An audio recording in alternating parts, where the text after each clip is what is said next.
One of my favorite memories of living in Rhineland spanned a single moment on a hazy evening in June, shortly after I first moved into my new live-work loft. My older sister, who drove up from the city to help me move in, had made us a pitcher of sun tea earlier in the day, and we shared a glass on my balcony, standing full and happy after a satisfying summer meal. We watched the sun set hesitantly in the west, gathering all the orange and pink from the sky before it dropped out of sight. Just as it disappeared, a bluegrass band started playing on the patio across the creek. My sister and I were quietly absorbing the smells and sights of my new neighborhood when she turned to me, smiled, and lifted a glass. "Welcome home," she said. I was one of the first live-work artists to move into the built community behind Wegmans as an excited and passionate 25-year-old. I was also one of the first advocates who attempted to brand the neighborhood with the name the Utopia Garden. Needless to say, this motion never passed and probably never will, but I still consider my new home to be a sort of heaven. I am a sculptor, tending to work on a very large scale, and during my first 3 years living in Ithaca, it seemed that no basement in town could accommodate my studio. And not to mention the fact that living in the cultural center of Ithaca costs far more than I expected. I soon realized that working no fewer than 3 jobs in order to support myself wasn't exactly helping my burgeoning art career. Since moving to the new live-work complex 5 years ago, I've been able to weld, saw, hammer, throw clay, and paint to my heart's content, while actually turning a modest profit. But my art extends to other places. When I first moved to Rhineland, I took a job part-time in a coffee shop on the promenade to help pay off some debt. Now that I am more established, I don't need the money so much anymore. But I still work a few days a week to keep up with the regulars and receive a healthy dose of weekly gossip. A few years ago, I started a collection of sorts in the coffee shop. I asked the people of Rhineland, visitors, neighbors, and Ithacans alike, to bring in photos of their favorite memories in this place. It was my sister's idea, actually. A few weeks after moving me in here, she moved herself to the West Coast and wanted to know how Rhineland had grown on me. It was then that I realized I didn't have any real photos of my new home. So I asked my neighbors, coworkers, and customers for photos, and I sent off a pile of about 10 or 15 picture memories to my sister in California. As I collected them, I was increasingly aware of the fact that I was also collecting stories. Every photo that was special or precious prompted a backstory, and I learned a whole lot more about my friends' lives in Rhineland. That's when I decided to publicize these stories. I started taping my own memories to the wall behind the counter. First, a picture of my grandparents at Lookout Point when they came to visit, my dad and I posing with beers at an outdoor concert, my boss looking out the window of a coffee shop on a rainy day, and I asked the customers and neighbors to do the same. For the most part, regulars will bring in a photo about every 6 months or so of something particularly memorable that happened during that time. I can't count the number of photos we get during the week after Rhinefest. It's really quite remarkable. I usually fill an entire bound album each year with pictures of family and friends because people bring in so many. My favorite one shows the street that leads to the cul-de-sac at the tip of the island. Usually both sides of the street will be parked with cars, but during Rhinefest, vendors will set up their tents to sell food or their jewelry or their pottery or what have you, and the whole street is just full of people. One year, the pear blossoms bloomed the day before the festival, and the trees became large, white, fluffy flower clouds that sort of hovered above the hustle and bustle of the festival. My grandparents in their retirement are avid boaters and, more recently, photographers. They have a place up north on Ontario Lake, but since I've moved here, they've begun making trips down the length of Cayuga Lake, for variety's sake, they say. On a sunny Saturday, they'll usually dock at the South Pier by the Boatyard Restaurant and take their bikes to the farmers market across the inlet or down the 6-mile creek trail to the Commons. My grandparents will deliver me photos once a month in the summer, but usually in sets of 2. Each photo will have the same scene, but one features my grandma in the foreground and the other my grandpa. I have one by the counter that I particularly love, their first attempt at a camera timer. Often, people who have lived in Rhineland for a few years will bring in photos that capture a special moment they've had there. My best friend is a waitress at the boatyard, and she will bring in a photo every so often of something perfectly spontaneous, like a child who dropped her pink scoop of ice cream onto the deck of the promenade when her parents weren't looking, or an early morning yoga class in the grove outside of Island Fitness. Peaceful and sort of unusual at the same time. Photos from visitors, however, have an entirely different aesthetic. Families, couples, and road trippers effectively take on the quintessential elements of this space that we as residents have forgotten or have come to ignore. We see the promenade as a familiar piece of our commute to work, but they see it as fresh and remarkable.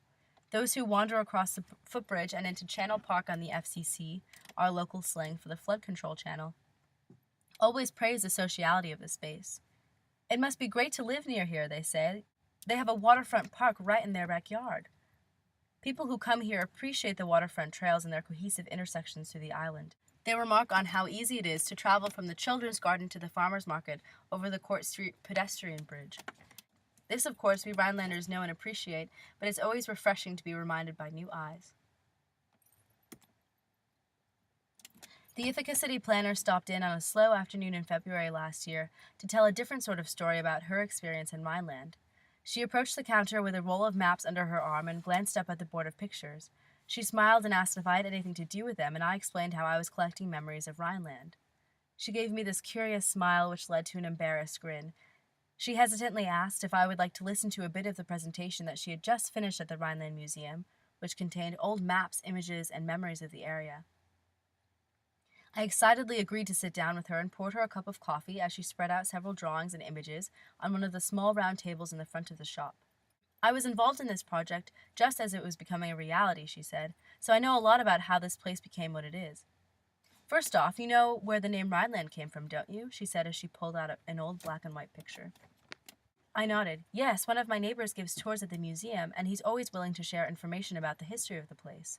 The first time I heard about the name, I said, I found it fascinating that the area along the inlet was a shanty town of sorts for Ithaca's poorest. Yes, that's right, the planner continued. It was Rhineland because many people came from Germany and the Rhine region in Europe and settled here. Anyway, it has a long history of squatting, and before the Army Corps of Engineers dug the flood control channel in the 1960s, this whole area was full of immigrants and suspected vandals. The squatters were forced out, and the whole island, Inlet Island, was sort of forgotten, overlooked. This is what the island looked like before the major redesign. It was a place that people drove through to get to home or get to work, but it wasn't really a place, you know?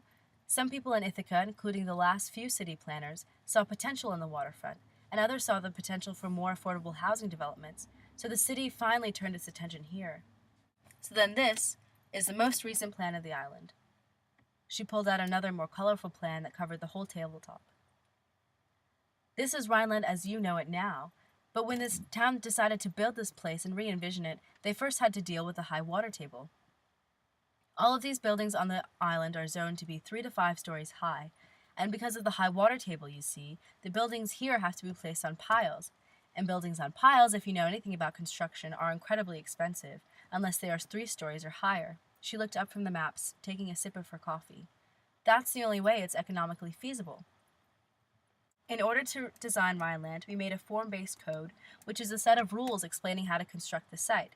This is it here. She pulled out a bound booklet and flipped through a few pages. It covers everything from building facades to setbacks, streetscapes to paving. It helped us create a cohesive design of Rhineland. It took a while to get the ball rolling, but now this area is really flourishing. Oh, I almost forgot. I have a few pictures of my own. She rifled through her briefcase and pulled out a crisp photo of the kayak launch on the 4th of July.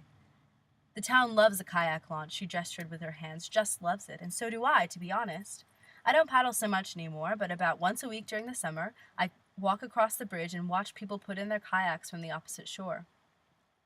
Kids with their parents just learning how to paddle, high school boys who like to tip each other out of the boats, college kids who make a day trip from one of the colleges when the weather is nice. There is so much activity concentrated in that one sweet little corner. I'm so happy to see the waterfront used now, she said.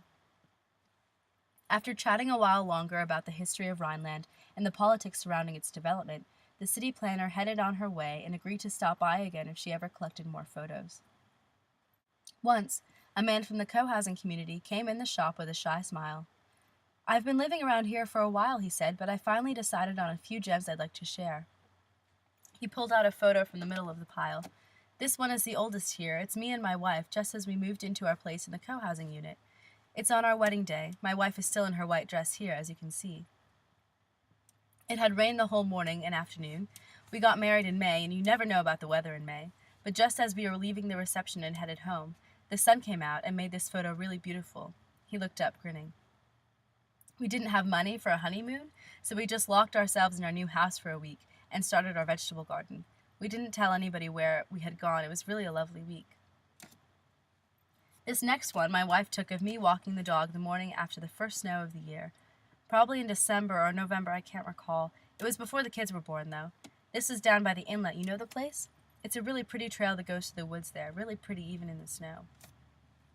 And this one was taken at our community playground. That's my daughter at the bottom of the slide. She's 7 now, he said as he looks up. It's sort of hard to believe. That was before my son was born, but my wife is pregnant in this one. You can't tell because she's facing away. He flipped to the last photo. And finally, this is my favorite memory.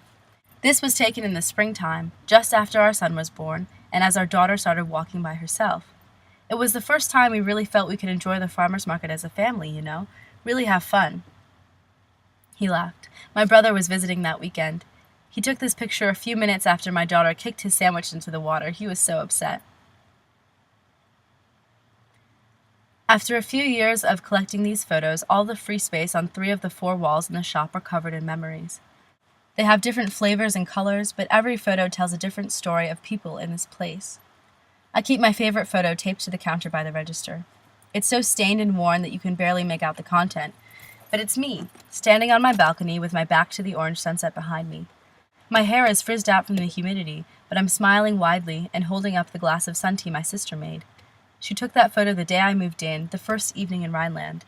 I look younger, admittedly, and I think I've since broken that glass that I'm holding in that photo.